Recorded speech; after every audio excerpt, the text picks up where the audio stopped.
আমার দুপাশের এই উঁচু স্তূপ কোনো পাহাড় কিংবা টিলার নয়, এটি আপনার এবং আমার ফেলে দেওয়া যে বর্জ্য তার 3 ভাগের 1 ভাগ মাত্র। বাকিটা আমরা সজ্ঞানে কিংবা অজ্ঞানেই ফেলে দিচ্ছি নর্দমা, রাস্তাঘাট কিংবা যেখানে পাচ্ছি সেখানেই নষ্ট করছে আমার পরিবেশ আর প্রতিবেশকে। তবে আজকের আলোচ্য এই পরিবেশ দূষণ নয়, আজকের আলোচ্য এই বর্জ্যগুলোর যে মাঠ পর্যায়ে যারা সংগ্রহ করছেন সেই বর্জ্য সংগ্রহের ব্যবসাকে ঘিরে, যাকে অনেকেই মনে করছেন সোনার হরিণ। আর এর পিছনে ছুটতে ছুটতে কেউ জড়িয়ে পড়ছেন অপরাধে, ঘটছে হানাহানি, মামলা, দখলদারিত্বের বাণিজ্য। আমি মাসুদুল ইসলাম, আপনাদের সবাইকে স্বাগত জানাচ্ছি চ্যানেল এর সাপ্তাহিক আয়োজন CSI 10 মিনিটসে। চলুন আর দেরি না করে শুরু করা যাক আজকের অনুসন্ধান।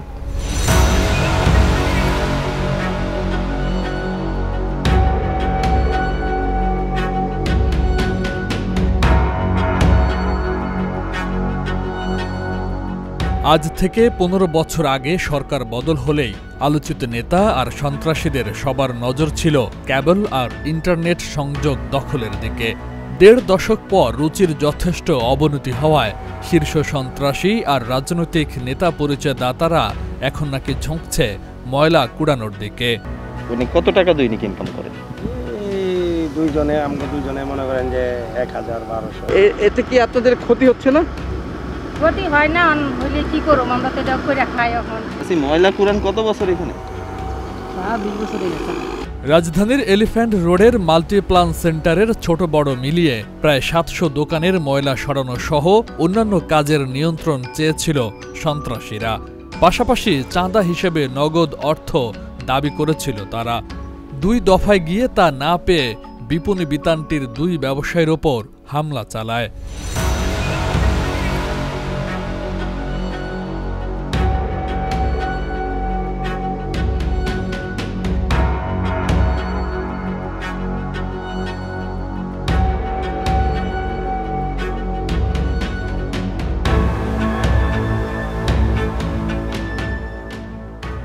জানুয়ারি রাতের ঘটনাটি মাল্টিপ্লান সেন্টারের সামনে বিপণী বিতানের। ব্যবসায়ী এহতেশামুল হককে কুপিয়ে জখম ও একই সময় অপর ব্যবসায়ী ওয়াহিদুল হাসানের গাড়িতে হামলা চালায় সন্ত্রাসীরা। আমাদের এখানে প্রচুর ময়লা হয়, এর একটা বিশাল অ্যামাউন্ট। তো ওই ময়লাটা নেওয়ার জন্য ময়লাটা ঠিক আছে, ময়লা যে নিবে, এই এলাকায় যে ময়লার টেন্ডারটা পায় সেই তো নিবে, ময়লা তারা নিত। তারপরে কিছুদিন পরে আসলো তাদেরকে পানির ব্যবসা দিতে হবে, তারপরে আসছে কিছুদিন পরে আবার আসলো ইন্টারনেটের ব্যবসা দিতে হবে, তো এরকম পার্কিং দিতে হবে। এসব নিয়ে আসলে মূলত ওদের আমার উপর একটা জিদ ক্ষোভ কাজ করছে দীর্ঘদিন। ওটার পরিপ্রেক্ষিতে আমার উপর হামলা, আক্রমণের পরিপ্রেক্ষিতে তখন আমরা দিক বিদিক ছুটে থাকি। ধীরে ধীরেই তখন দেখি যে একজন এরকম কুপাচ্ছে। দলের মাফিয়া প্রধান হিসাবে উঠে আসে 52 বছরের সঞ্জিদুল ইসলাম ওরফে ইমনের নাম।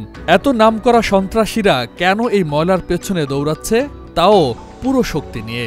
এটি কি শুধু এই এলিফ্যান্ট রোড ধানমন্ডি এলাকার সমস্যা, নাকি একই চিত্র রাজধানীর অন্য এলাকাগুলোরও? প্রশ্নের উত্তর খুঁজতে মাঠে নেমেই চক্ষু চরক গাছ। বর্জ্য সংগ্রহ বা ময়লা বাণিজ্য থেকে সবচেয়ে বেশি টাকা ওঠে ঢাকা উত্তর সিটির 19 নম্বর ওয়ার্ডে। মাসে ময়লা বাণিজ্য নিয়ন্ত্রণ করে তারা তুলতেন অন্তত 3 কোটি টাকা। তবে এই এলাকায় সন্ত্রাসী বাহিনী নাকি রাতারাতি দখল করে নিয়েছে ময়লা সরানো গাড়ি, অফিস সহ সবকিছু। ঘটেছে শ্রমিকদের উপর হামলার ঘটনাও। 20 থেকে 25 জন পোলাপান একসাথে এসে অ্যাটাক করছে। অ্যাটাক করার পরে আরও 20-25 জন পোলাপান পুরো এলাকাটা নিয়ে টল দিছে। আমার এখানে একটা কোপ দিছে, পিঠে কোপ দিছে। 50-100 জন লোক আসে, কেউ রাতে দাও থাকে, কেউ রাতে চাবাড়ি থাকে, কেউ রাতে লোহার পাইপ থাকে। মানে এইভাবে আইসা যারে পায় তারে মারধর করে, মাইরা ধরে রাস্তা থেকে খেদাই দিছে। আমরা আসলি আমাদের মারে। 5ই আগস্টের পর ভ্যান কর্মীরা বিভিন্ন এলাকা থেকে ময়লা সংগ্রহ করতে গেলে বিএনপির ওই নেতারা বাধা দিয়েছেন।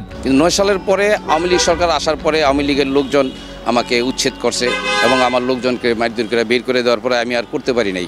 5-6 মাস তো ভালোভাবেই করছি, কিন্তু হঠাৎ করে এই 4-5 দিন আগে আমার এলাকার মধ্যে এই যেমন আনিস, তারপরে ওই রুবেল নামের এক লোক, তারপরে ওই আরও বহুত লোক ওদের সাথে ওরা আমার 5-6 জন লোককে মারধর করছে এবং এক লোককে তো অলরেডি কুবায়া কাবায়া এটা সেটা করছে।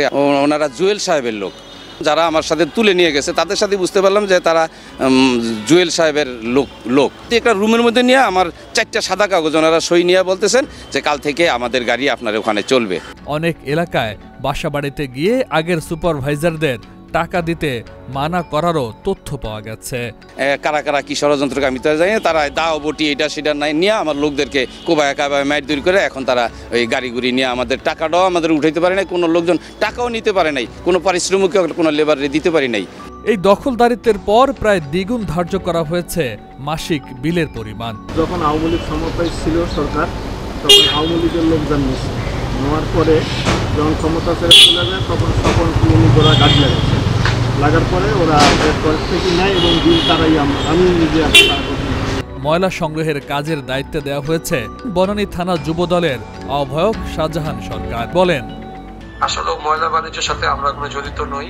5 তারিখের পরে আওয়ামী লীগ প্রজাপন দেয় নাই, যার সাইডে শেষে গেছে, যাওয়ার পরে থানা বিএনপি বলছে যে আমরা মেনটেন করবো।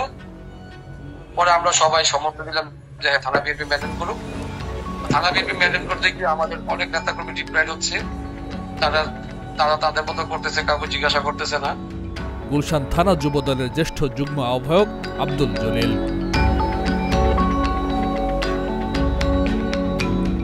গুলশান ও বনানীর রেস্তোরাঁ মালিকেরা বলছেন তাদের কাছ থেকে 4 থেকে 8 হাজার টাকা পর্যন্ত ময়লার বিল নেওয়া হয়।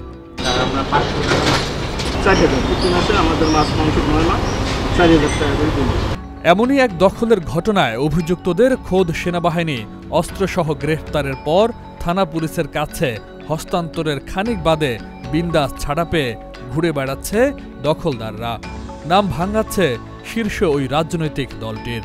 গুলশান বনানীতে ময়লা বাণিজ্য এবং শীর্ষ সন্ত্রাসী জিসানের নাম উঠে আসার বিষয়ে কথা বলেন গুলশানের উপ পুলিশ কমিশনার। না দেখুন, ময়লার বিষয়টা এটা সিটি কর্পোরেশনের আওতাধীন বিষয়, এটা সিটি কর্পোরেশনই দেখভাল করে। তো আমাদের কাছে যদি আইনশৃঙ্খলা জনিত কোনো বিষয় আসে আমরা সেটা টেক কেয়ার করি এবং আমাদের কাছে ময়লার বিষয় সুনির্দিষ্ট কোনো পক্ষ এখনও অন্য কোনো পক্ষকে মেনশন করে কোনো তথ্য দেয়নি। জিসান হোক বা যেই হোক, শীর্ষ সন্ত্রাসী যেই হোক, আমাদের কাছে যদি ওইরকম সুনির্দিষ্ট কোনো অভিযোগ আসে আমরা অবশ্যই তাকে আইনের আওতায় আনবো বা আনার চেষ্টা করব।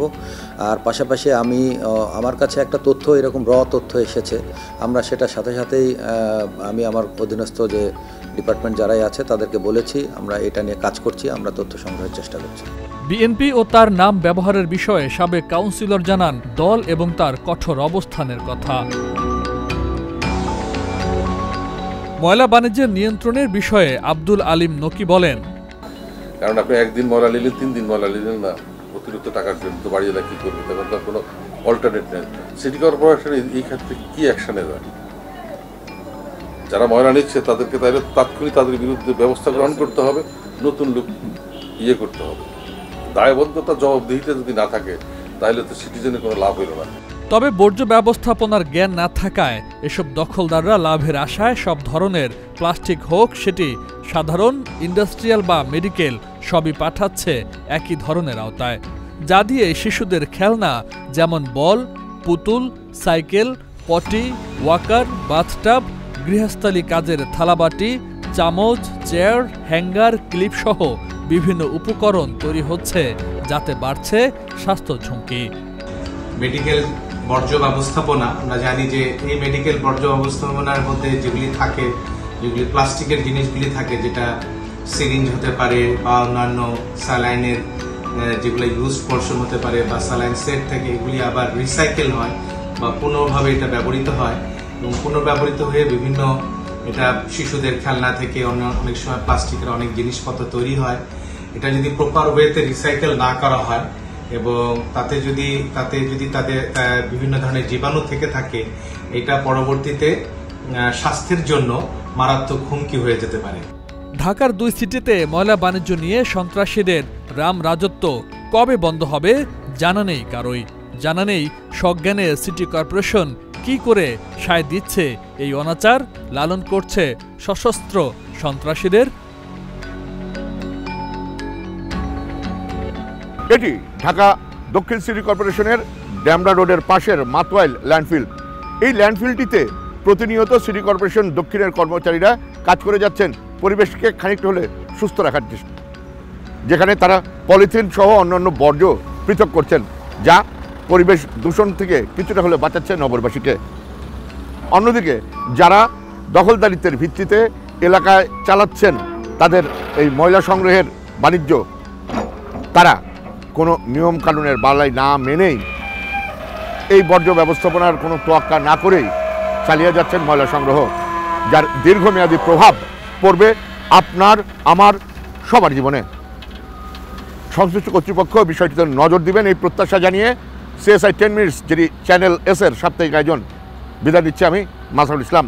তবে কথা দিচ্ছি ফিরব পরের সপ্তাহে নতুন কোনো অনুসন্ধানের পেছনের খবর নিয়ে। সেই পর্যন্ত সবাই সুস্থ থাকবেন, নিরাপদ থাকবেন।